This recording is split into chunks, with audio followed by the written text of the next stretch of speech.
जहां कुछ अजीब घटनाएं घटने लगीं। गांव में एक लड़की थी जिसका नाम था रेखा। वह एक साधारण सी लड़की थी जो अपने माता पिता के साथ एक छोटे से घर में रहती थी। उसकी जिंदगी में एक अद्भुत सादगी थी, लेकिन यह सादगी जल्द ही एक खौफनाक मोड़ लेने वाली थी।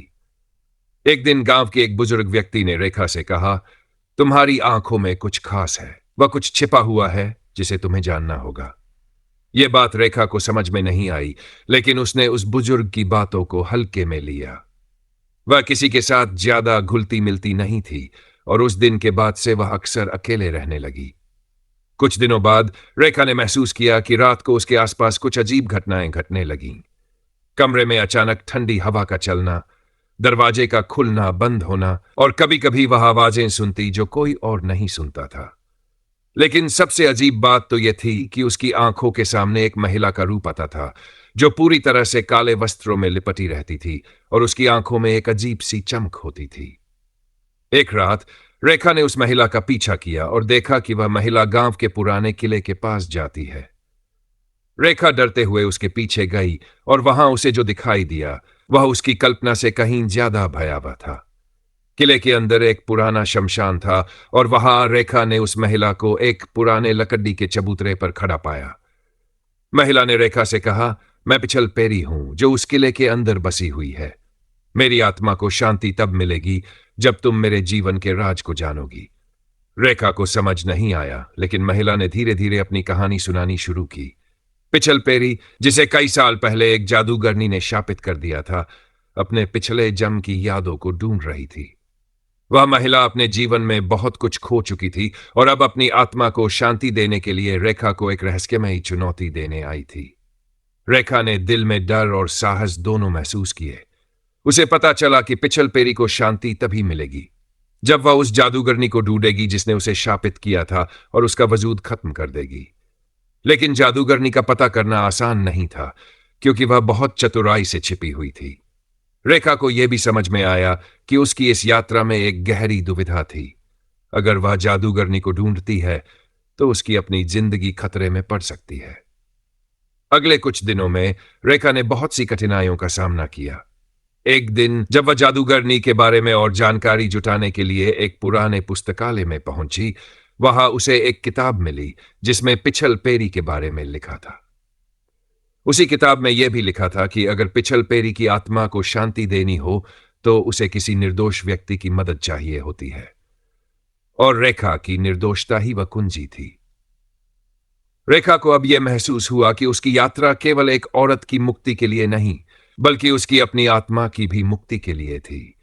उसने तय किया कि वह पिछल पेरी की मदद करेगी, लेकिन इसके लिए उस खुद को भी एक खतरनाक रास्ते पर डालना होगा।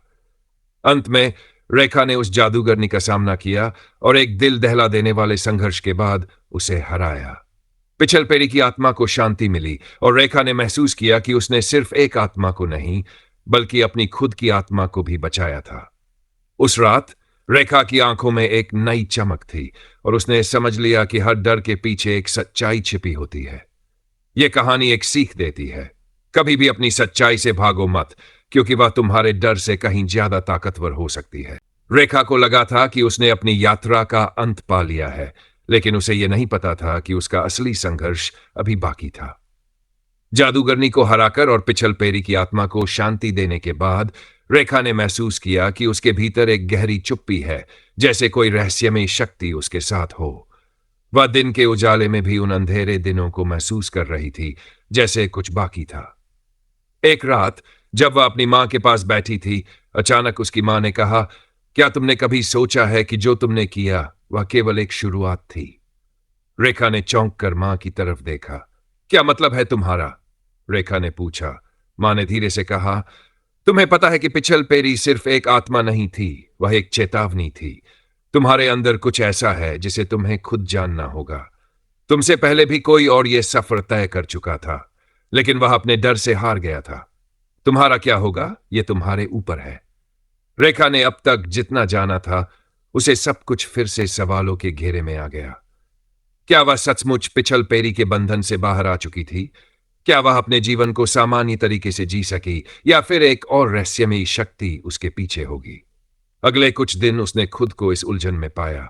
वह कई बार रातों को सोने की कोशिश करती, लेकिन हर बार उसे लगता कि कुछ और है जो उसे खींच रहा है। एक रात रेखा ने फिर से किले की तरफ जाने का मन बनाया। जैसे ही वह वहां पहुंची, उसने देखा कि वही काले वस्त्रों वाली महिला पिछल पेरी उसे अपने पास बुला रही थी। तुमने मुझसे वादा किया था रेखा, पिछल पेरी की आवाज सुनाई दी, लेकिन यह सफर अभी खत्म नहीं हुआ।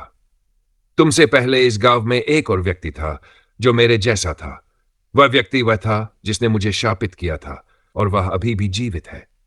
रेखा का दिल धड़कने लगा। क्या आप कह रही हैं? उसने पूछा। क्या वह शापित व्यक्ति कोई और नहीं बल्कि मेरी मां थी? हां, पिछल पेरी ने उत्तर दिया। तुम्हारी मां एक जादूगरनी थी और उसने मुझे शापित किया था। जब तुमने जादूगरनी को हराया तो तुमने न सिर्फ मेरी आत्मा को मुक्त किया, बल्कि अपनी मां के अंधेरे अतीत से भी पर्दा उठाया। रेखा की आंखों में आंसू थे। उसने अपने जीवन की सच्चाई को अब पूरी तरह से समझा। उसकी मां ने जो किया वह एक गलती थी, और अब रेखा को यह महसूस हुआ कि उसे अपने परिवार के अतीत को रेखा को लगा था कि उसने अपनी यात्रा का अंत पा लिया है, लेकिन उसे यह नहीं पता था कि उसका असली संघर्ष अभी बाकी था। जादूगरनी को हराकर और पिछल पेरी की आत्मा को शांति देने के बाद रेखा ने महसूस किया कि उसके भीतर एक गहरी चुप्पी है, जैसे कोई रहस्यमयी शक्ति उसके साथ हो। वह दिन के उजाले में भी उन अंधेरे दिनों को महसूस कर रही थी, जैसे कुछ बाकी था। एक रात जब वह अपनी मां के पास बैठी थी, अचानक उसकी मां ने कहा, क्या तुमने कभी सोचा है कि जो तुमने किया वह केवल एक शुरुआत थी? रेखा ने चौंक कर मां की तरफ देखा। क्या मतलब है तुम्हारा? रेखा ने पूछा। मां ने धीरे से कहा, तुम्हें पता है कि पिछल पेरी सिर्फ एक आत्मा नहीं थी, वह एक चेतावनी थी। तुम्हारे अंदर कुछ ऐसा है जिसे तुम्हें खुद जानना होगा। तुमसे पहले भी कोई और यह सफर तय कर चुका था, लेकिन वह अपने डर से हार गया था। तुम्हारा क्या होगा यह तुम्हारे ऊपर है। रेखा ने अब तक जितना जाना था उसे सब कुछ फिर से सवालों के घेरे में आ गया। क्या वह सचमुच पिछल पेरी के बंधन से बाहर आ चुकी थी? क्या वह अपने जीवन को सामान्य तरीके से जी सकी, या फिर एक और रहस्यमयी शक्ति उसके पीछे होगी? अगले कुछ दिन उसने खुद को इस उलझन में पाया। वह कई बार रातों को सोने की कोशिश करती, लेकिन हर बार उसे लगता कि कुछ और है जो उसे खींच रहा है। एक रात रेखा ने फिर से किले की तरफ जाने का मन बनाया। जैसे ही वह वहां पहुंची, उसने देखा कि वही काले वस्त्रों वाली महिला पिछल पेरी उसे अपने पास बुला रही थी। तुमने मुझसे वादा किया था रेखा, पिछल पेरी की आवाज सुनाई दी, लेकिन यह सफर अभी खत्म नहीं हुआ। तुमसे पहले इस गांव में एक और व्यक्ति था जो मेरे जैसा था। वह था जिसने मुझे शापित किया था, और वह अभी भी जीवित है। रेखा का दिल धड़कने लगा। क्या आप कह रही हैं? उसने पूछा। क्या वह शापित व्यक्ति कोई और नहीं बल्कि मेरी मां थी? हां, पिछल पेरी ने उत्तर दिया। तुम्हारी मां एक जादूगरनी थी और उसने मुझे शापित किया था। जब तुमने जादूगरनी को हराया तो तुमने न सिर्फ मेरी आत्मा को मुक्त किया, बल्कि अपनी मां के अंधेरे अतीत से भी पर्दा उठाया। रेखा की आंखों में आंसू थे।